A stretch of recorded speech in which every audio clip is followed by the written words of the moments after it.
Okay, good morning. This morning we are going to read a new poem, another poem by Donne. The title is Valediction, Forbidding Mourning. And after going through this poem, we are going to read, we will keep reading Donne, Frank Kermode's Donne, sections 4, 5, 6. Okay, 3 sections. Okay, first let's go to the poem. I think probably this is the most famous poem by Donne, Valediction. Farewell, right? Valediction, farewell, saying goodbye. What does it mean? Somebody's dying, right? Forbidding mourning, M-O-R-N-I-N-G, mourning, good morning. Not that, right? M-O-U, right? Mourning. Forbidding mourning. As virtuous men pass mildly away and whisper to their soul to go, while some of their sad friends do say, the breath goes now, and some say no. What is happening here? Somebody's dying. Pass is a word, right? Pass, which means die, a mild expression. Or you can say, he passed away, or he passed, meaning he died, he passed.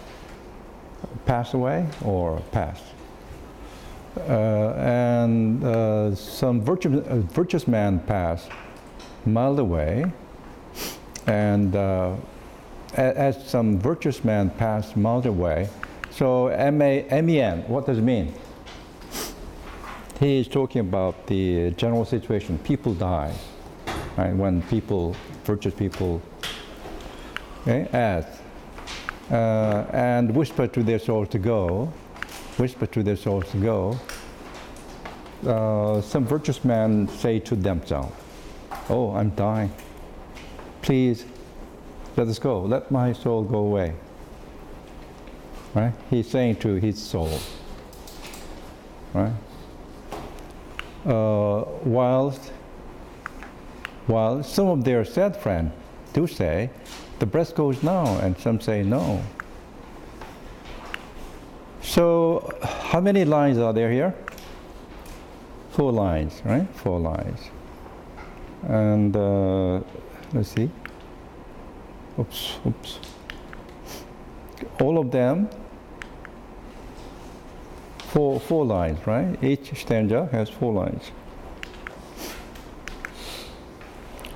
Second stanza. So, let us melt. Let us melt. What does it mean? Let us melt. If you want, we can cry. Let us melt.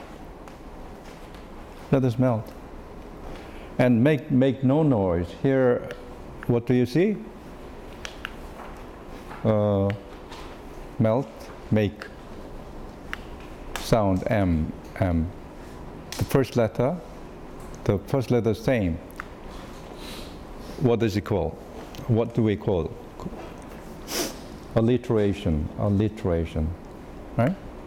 Let us melt and make no noise. No tear flows, no sigh, tempest move. Flows, tempest. Natural phenomena, right? Here, tear flows is an exaggeration, kind of exaggeration, right? No tear flows, no sigh, tempest move. 'Twere profanation of our joys to tell the lady our love. 'Twere.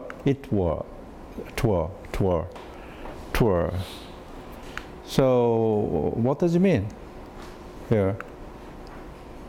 Subjunctive mood. If it were.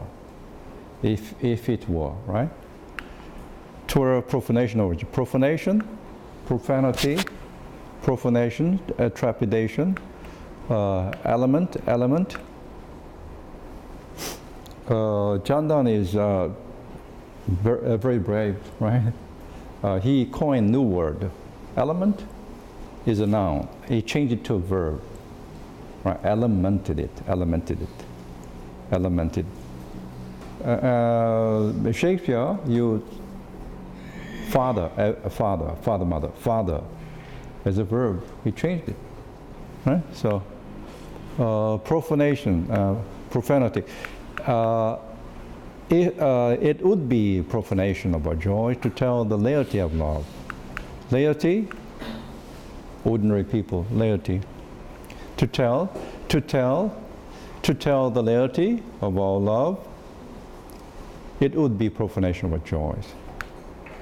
Moving of the earth brings harm and fears, man reckon what it did meant.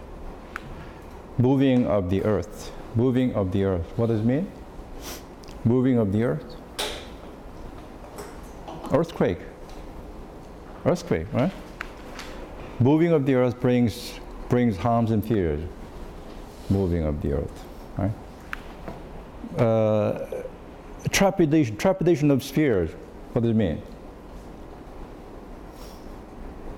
The spheres, planets, sun, moon, earth, spheres, they move, right? Actually, the earth is turning around very fast. We don't feel anything, right? The earth is turning around with tremendous noise, right? But we are safe, right? Our is safe, right? The trepidation of the spheres, though far greater, is innocent. Is innocent, meaning what? Brings no harms and fears, right? No harms, innocent. Trepidation of the spheres, though far greater, is innocent. Karma, right? Trepidation of the earth spheres is innocent. So Donne makes full use of what? Scientific knowledge, right? Scientific knowledge. If you want to be a poet, makes use of new knowledge, right? How many suns are there in the universe? So many suns. In the past, people thought what? There's only one sun, one moon. So king is compared to the sun, right? Right. So next one. Oops. Dull sublunary lover's love cannot admit absence. Sublunary. Sub, S-U-B, what? What does it mean, sub? Substandard, lower, right? Low means low. Lunary, lunar calendar, meaning moon, right? Sublunary, so under the moon, right? The ordinary people. Dull sublunary lover's love.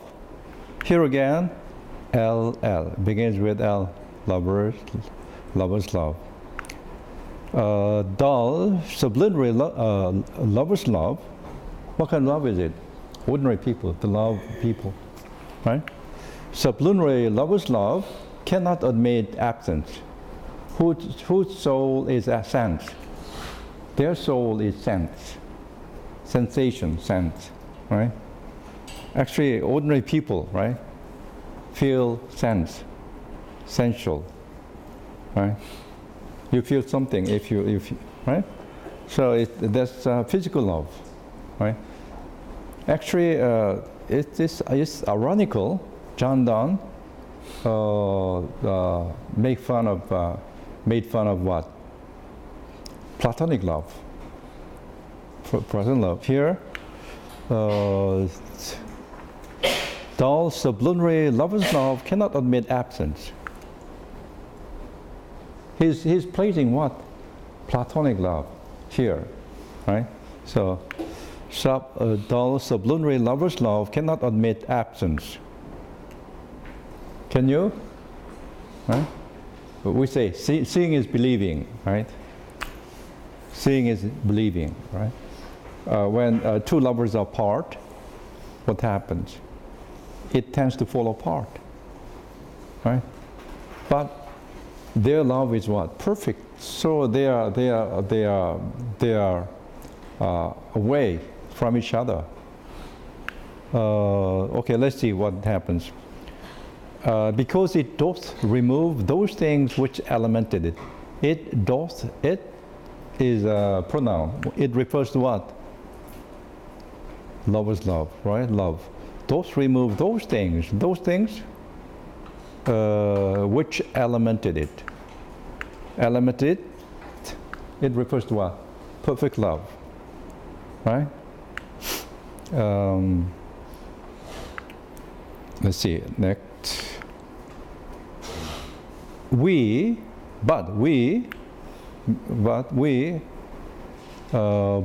love so refined that ourselves know not what it is. Ourselves do not know what it is. It love, right? Okay.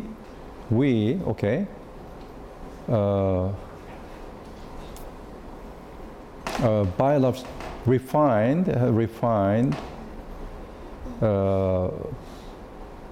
by love so much that our love know not what it is. What does it mean? Our love became perfect, right now, right? So we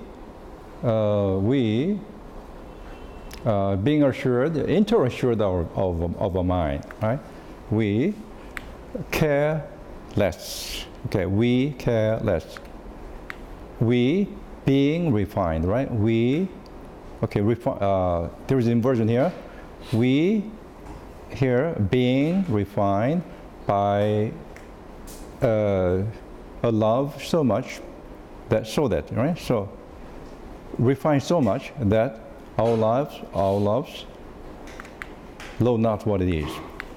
We being inter-assured ourselves, the main verb is here. We care less. Okay? We care less. So what?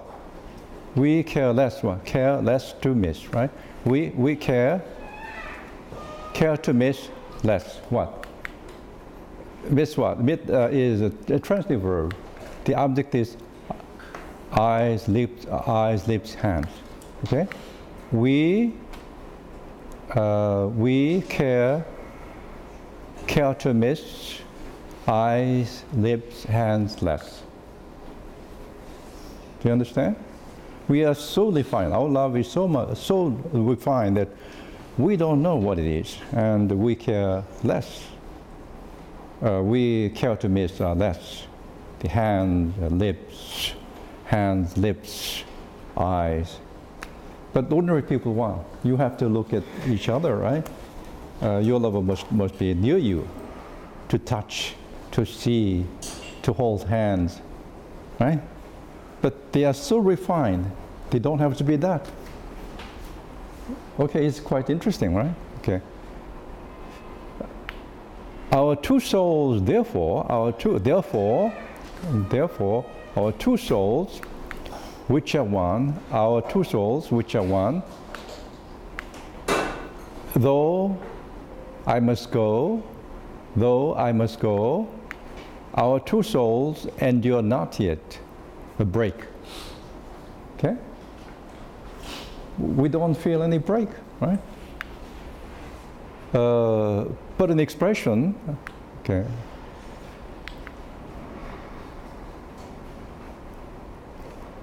Here, an expression, what? Like gold, beaten, okay, beaten, right? Beat, the past tense is beaten, beaten. But here is PP. Beaten, right? But like gold, beaten to airy thinness, right? This is the 17th century English, okay? Here again, begun. Begun is what? In our present English? Began. But here, where I began. Okay, so, but an expression, what kind of expression? Like gold, beaten to airy thinness. If you make something out of gold, you beat it and make a earring or crown or things like that. So the image, so refined, right? Love is so refined that it's like gold, beaten to airy thinness, so thin. It's as thin as air, as light as air, right? Beautiful expression, right? If they be two, they are two. So, okay, they means what? Two lovers, their souls. My soul, her soul, right? If they be two, if they are two, so they are in such a way that as steep twin compasses are two. Steep twin compasses are two. Have you seen the compass? Two legs. Two legs. They are steep, but thy soul, the fixed foot. Here is metaphor, right? Thy soul, your soul is steep, right? Thy soul, the fixed foot that makes no show. Your soul does not move, right? Thy soul, the fixed soul, makes no show to move, but doth means what? Doth mean move, emphasis, does move. If the other do, if the other what? Other foot, the other foot, right? The other foot do, right? See the punctuation. Is it what? Semicolon, colon? That is to say, colon, right? Colon. And here, colon, right? And though it sit in the center, it refers to what? The other foot, right? Her soul's foot, right? Though it sit in the center, yet when the other far doth roam, when the other roam doth roam far, right? The other leg, right? Doth roam far. It leans. The other compass leg, right? The other leans and hearkens after it. And grows erect as it comes on. And the other leg comes on. When it comes on, it goes erect, grows erect. This is beautiful here, right here. Okay. If they be two, they are two. So as if two compasses are two, thy soul, the fixed foot, makes no show to move, but doth if the other do. And though it in the center sit, yet when the other far doth roam, it leans and hearkens after it, and grows erect as that comes home. Such wilt thou be to me. This is the conclusion. The concluding paragraph. Who must a brightly long, right? Like the other foot. Thy firmness makes my circle just and makes me end where I began. A very beautiful poem, right?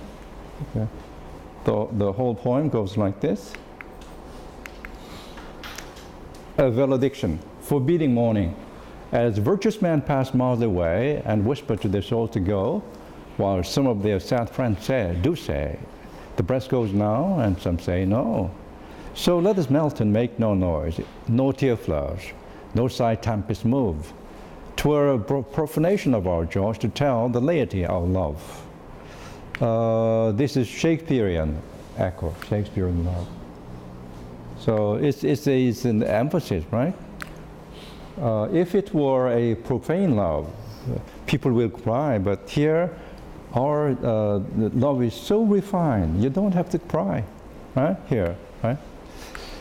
moving of the earth brings harm and fears. Man reckon what it did meant, but trepidation of the spheres, though far greater, is innocent.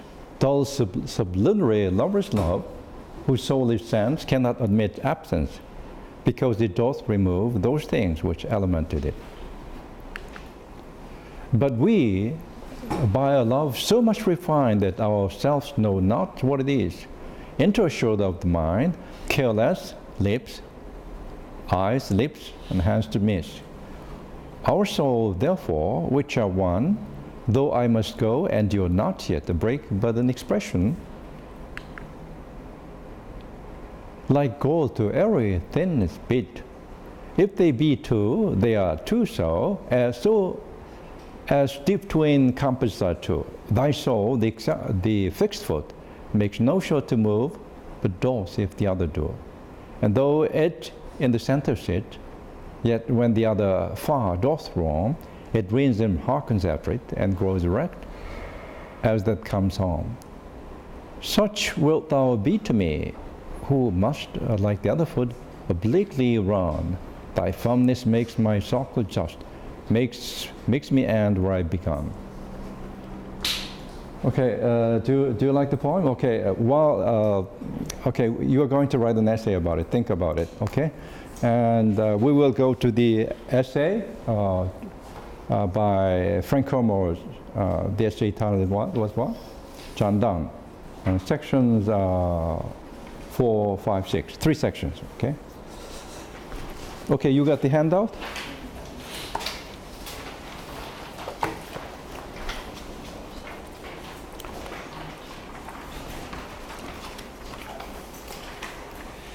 This is a very good essay.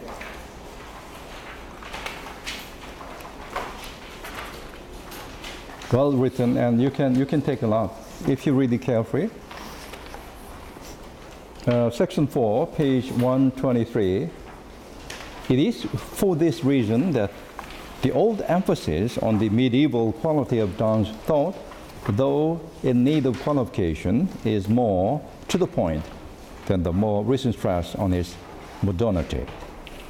A great deal has been made of his interest in this new philosophy, meaning science, new knowledge of science, and disturbance supposed to have been caused him by such astronomical discoveries as the elliptical movement of planets, the impossibility of a sphere of fire, the corruptibility of the heavens, the movement of the earth, and so on. And certainly, as you know from Ignatius and elsewhere, this is an essay written by John Donne, right?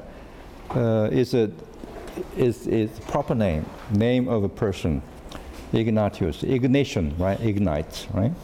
Meaning, Donne was aware of such developments, aware that it was no longer humanly satisfactory to look at the heavens through the speckles of Ptolemy. But it is the greatest possible misunderstanding of Donne to suppose that he took this as any more than another proof where none was needed of the imperfection of human intellect.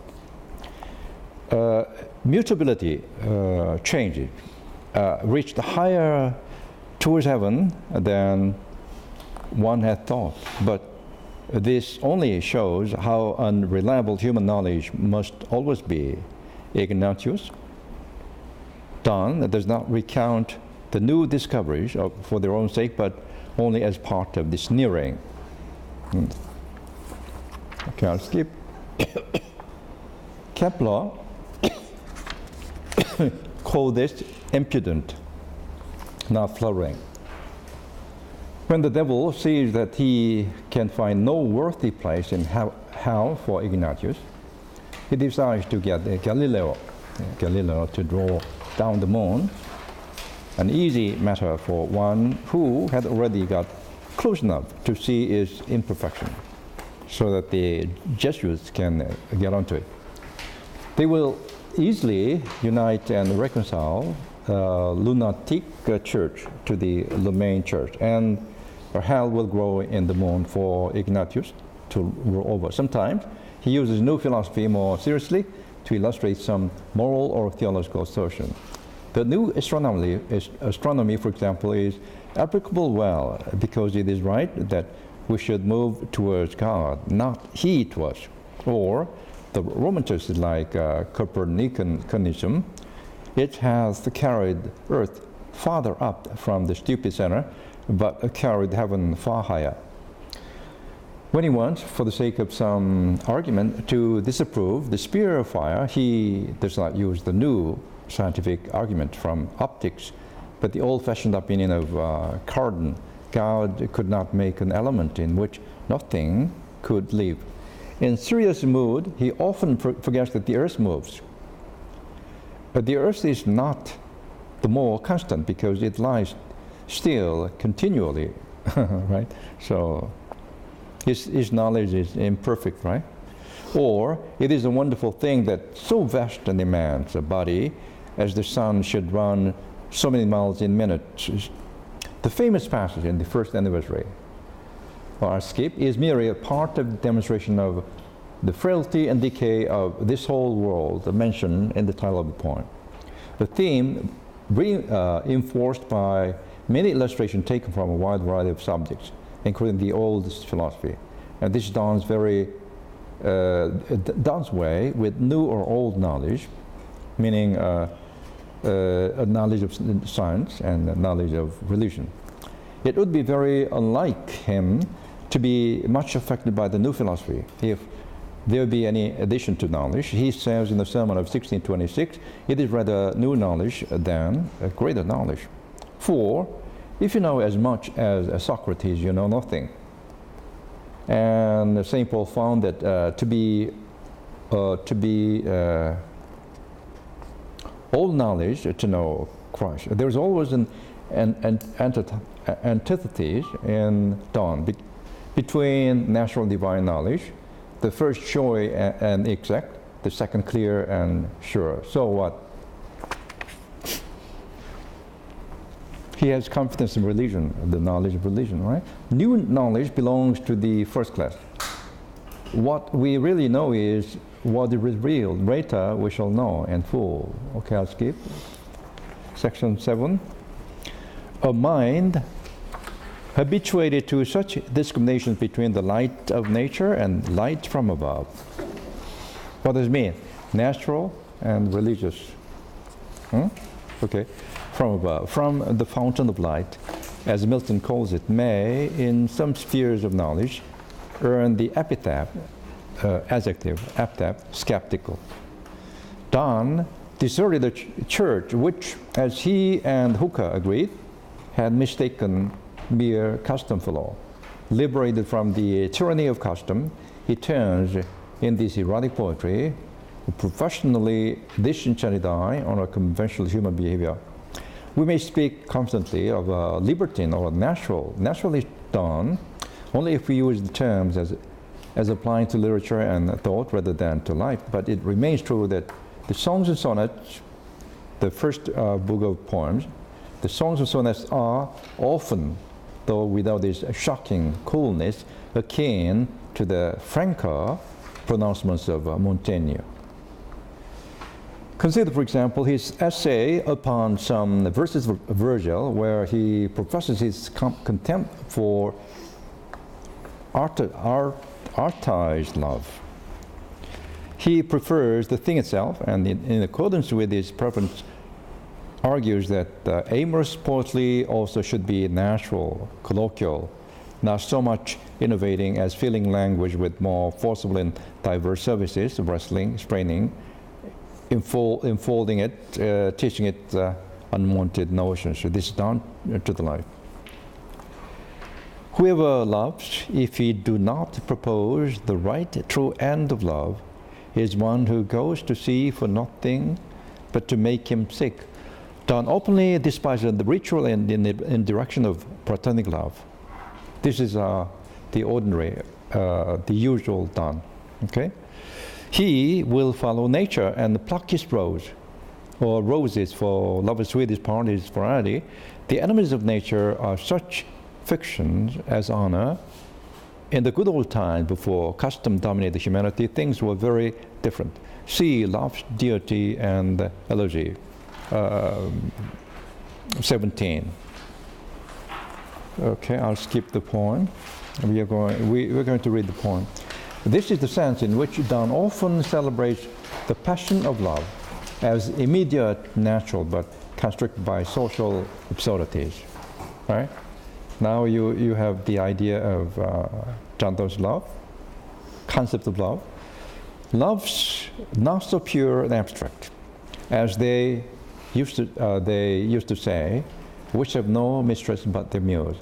But of course, we must allow for an element of formal paradox. Donne found this very congenial. It is, in a way, a theological and a liturgical device. And his Juvenilia writing, a book containing the writings about done in the early period, right? His Juvenilia contains such joke paradoxes, as a defense of woman's inconstancy, with the argument that it is possible to find some the virtue in women, and so on, worked out with the same half-serious, half-ribald ingenuity that we find in some of the songs and lovers. Okay, I'll skip. To take these poems too seriously as moral or autobiographical pronouncements is to spoil them, though some are clearly more serious than others. Okay, 6. This may suggest the possibility of dividing the secular poems into groups other than their obvious genres, but it is a highly conjectural undertaking. There is a similar difficulty about their chronology. Attempts to determine this depend on hypothetical links with events and women in Donne's life. We can say the satires were written in the 90s. We can place some verse letters over a 20-year period. Epithalamia, love song of marriage, or right? Obsequies are datable. One or two referenced in the love poems hint at dates, but in these last, the evidence is scanty. Dr. Johnson's testimony that Donne did his best work before he was 25 depends on what he thought good. All we know is that he admired the calm and the storm, the very verse letters and Elegy 11, the frantically witty poem, but not among the most admired today. So Dr. Johnson's judgment was what? Not correct, right? Only exceptionally can we say with certainty that this poem is addressed to his wife and that to another woman. This is witty with a stock situation. The Flea, another famous poem, we're going to read it. Flea, for example, and The Dream. Well, that is drawn from life. Goss, another scholar, actually invented the Desirous Affair to explain some poems. Absurdly exposed Elegy 16 to be addressed to Donne's wife. Another critic has argued passionately that ecstasy is a husband's address to his wife. Okay, we are going to read these poems: Flea, Ecstasy, and etc. When Sir Herbert Grierson, a Greek scholar, supposed that the nocturnal must be connected with the Countess of Bedford, whose name was Lucy, and the whole set of poems, some of them full of racy double entendre, has been associated with Lady Danvers, 10 years Donne's senior, and the mother of his friends, the Herberts. All we may be sure of is that Donne, with varying intensity and passion and intellectual conviction, exercised his wit on the theme of sexual love, and that he was inclined to do this in a naturalist way. We did not concern ourselves with dates or with the identities of mistresses, celebrated, cursed, or mourned. The Songs of Innocence were read only in manuscript in Donne's lifetime, and so by a small and sophisticated circle. They certainly exhibit what Donne, in a little script called the Courtier's Library, calls itchy outbreaks of far-fetched wit. Yeats uses wrote a poem about beggar using the expression itchy, right? Very famous poem. And the wit is of the kind that depends both upon a harsh strangeness of expression and upon some acuity of illustration argument. What we are asked to admire, and that is why the poet creates difficulties for himself, choosing arbitrarily and complex standard forms, of which the main point often seems to be that they put tremendous obstacle in its way. Without underestimating the variety of tone in these poems, and one may say, we all offer this kind of pleasure, delight in a dazzling, conjuring trick. Even the smoothest, the simplest song, like Swedish Love, I Cannot Go, is full of mind. Donne would have despised Dryden's distinction between poets and wit. True, some of these poems deserve the censure that when we have once understood them, they are exhausted. The Indifferent, the Triple Four, and dozen others fall into this class. Others like The Flea and the Valediction of My Name in the Window are admired primarily as incredibly perverse and subtle feats of wit, yet others like The Apparition as examples of how Donne could cross the passion, in this case hatred, in a clever colloquial fury. This is the inimitable John Donne. Sometimes, as in The Broken Heart, we might be reading Coley's sexless exercises. We should here dwell at rather more lengthy on, we should dwell on one or two points. I almost chose The Damp, a fine example of Donne's dialectical wit. The main argument is attended by a ghost argument, supported by slang double meaning, and the farewell to love, which would have pleased Montaigne by its grave obscenity and for its wide-ranging metaphor and brilliant, far-fetched conclusion, love's alchemy. Lover's infiniteness has the characteristic swerving argument in each stanza beginning if or yet. Compare the fever with his but yet, or if and yet, for his best use of the nice speculation philosophy. Air and angels and ecstasy command themselves. Okay, I'll skip the next poem, quotes. But the curse is more characteristic and neglected, and the Nocturnal upon a St. Louis Day is Donne's finest poem, so there follow some scanty remarks on these, right? We're going to read this poem, the Nocturnal upon St. Louis Day. Okay, I'll go to, okay.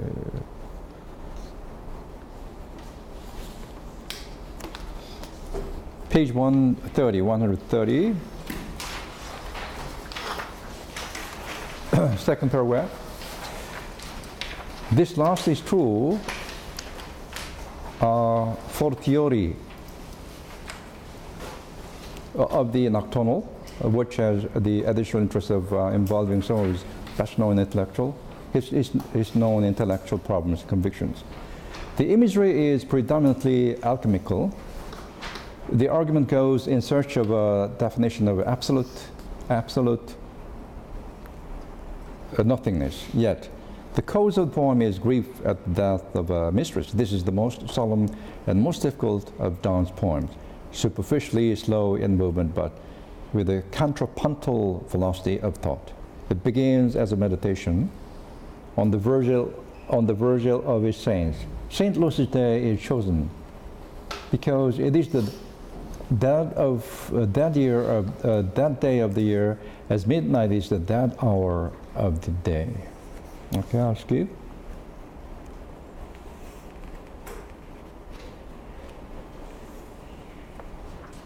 Okay, let's go to the last paragraph. Page 134.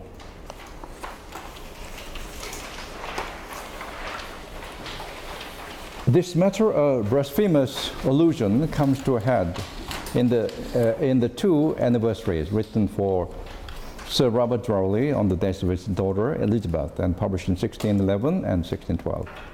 These are amazingly elaborate laments for a girl Donne had never seen.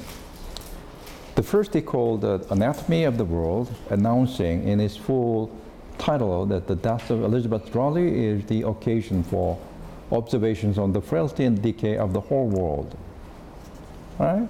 This is the, usually a great elegy is what? Is an occasion for a poet to talk about his thought of the world, right? Right. But Donne's is what? P.B. Shelley's Donne's is about what? Actually, it is about the death of John Kidd. John Kidd had died. He wrote about a poem about him. It's called the Donne's. But it is just an excuse to talk about his philosophy, right? Like this, right here. So it is an occasion, the occasion for observations on the frailty and decay of the whole world, and representing that girl as Asria, as the world soul, as the preservative balm, and so on. Her departure has left it lifeless, and it dissects it. The second, describing the progress of the soul after death, is similar. By occasion of the religious death of Mistress Elizabeth Rowley, the incommodities of the soul in this life and her exaltation in the next are contemplated. From Johnson forward, critics have complained of the faulty taste of such hyperbolic praise of a young girl. Right? Is it the hyperbolic praise of a young girl? Actually, what? He is not talking about a young girl, right? Right? And Donne defended himself more than once, though without much vigor. He would have little patience with this kind of misunderstanding. All we may say here is that these poems, now known to be planned in a highly original way, as a series of formal religious meditations are essential to the understanding of Donne. They come near to giving us a map of the dark sides of wit, right? Different kinds of wit, right? The deathbed meditation, the second poem, is compared with the Holy Sonnet on the same topic. Think they self laboring now with broken breath, and think those broken soft notes to be division and thy happiest harmony. Think thee laid on thy deathbed, loosen slack, and think that but unbinding of a pack, to take one precious thing, thy soul from thence. The anniversaries lead us into a consideration of Donne's religious life, but we shall find that the poet and the religious were the same man. Okay?